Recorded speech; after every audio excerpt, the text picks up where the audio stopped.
Looking at the season, nobody really remembers much except for the LSU game. And it'll be the same way in this sense, I believe, because it is your last game. You're only as good as your last game. You only remember it by that moment. Now, obviously, there's a whole, boatload of things that have been accomplished here, but this is a big one for us as far as that goes. Ohio State.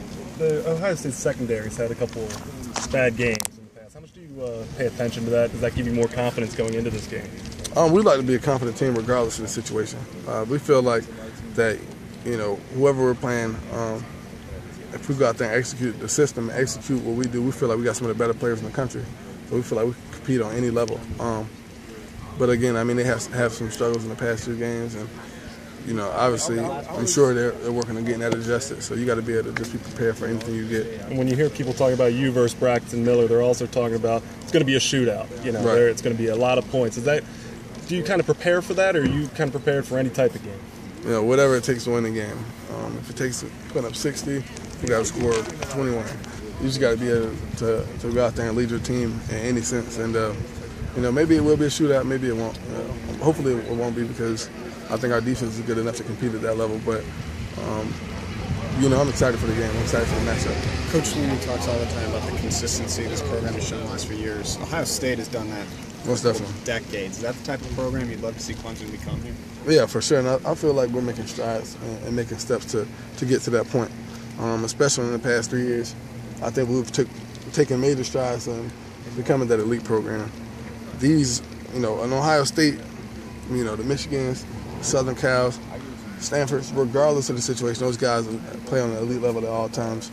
So when you play against those teams, you match up against those teams, it kind of lets you know where you are as a program. Not necessarily as a team, but just in the right steps. And I feel like, looking at it from a fan, looking at it from the outside in, I feel like we are making steps to moving towards that area. Taj, after this game, everybody's going to be talking about who replaces Tajh Boyd. Right. Talk a little bit about, from your perspective, what you've seen from the guys behind you, how hard they work, what they do, and just how you assess the quarterback situation going forward, life after Tajh Boyd. Right. And I feel like, we've set a foundation here to the point where we're going to be successful as a program, regardless of who takes the reins.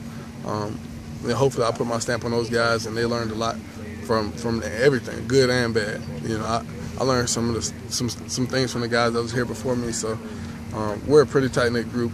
And I'm excited. It's going to be an intriguing kind of quarterback battle, debate, whatever you want to call it. But whoever is in that starting role is going to be the best player for this team. And it's more than just football. One of the things that I kind of tried to place myself as, obviously got to be able to perform, but it's other things as well. It's the outside aspect of not just football. You got to be able to communicate. You got to be able to represent yourself, because it's not just representation for this football team, but for the program, for the state.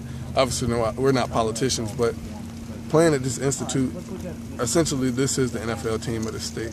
There are no pro teams, so again, you're looked at in that light, and you got to be able to be prepared in every moment that you get. So, I talk to the guys all the time, and whoever's going to take over, I'm pretty confident that they'll be well ready for it.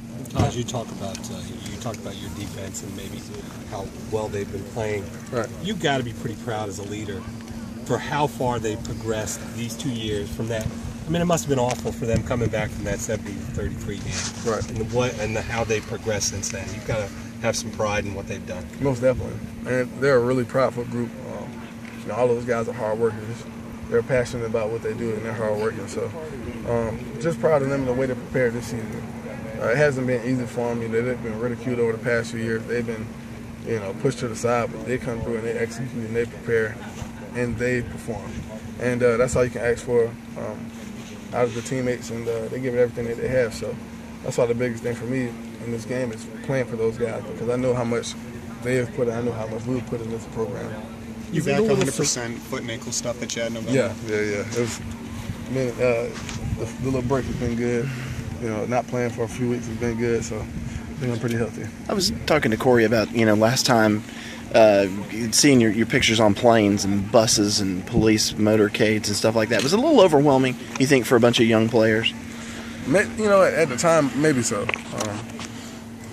Sophomore, heading to that environment, kind of having this perception of what it's going to be. Then it doesn't plan out the way you want it to. But it's all a learning experience. It's all a growing experience. And, why not get a chance to see Obi again? I'm looking forward to it.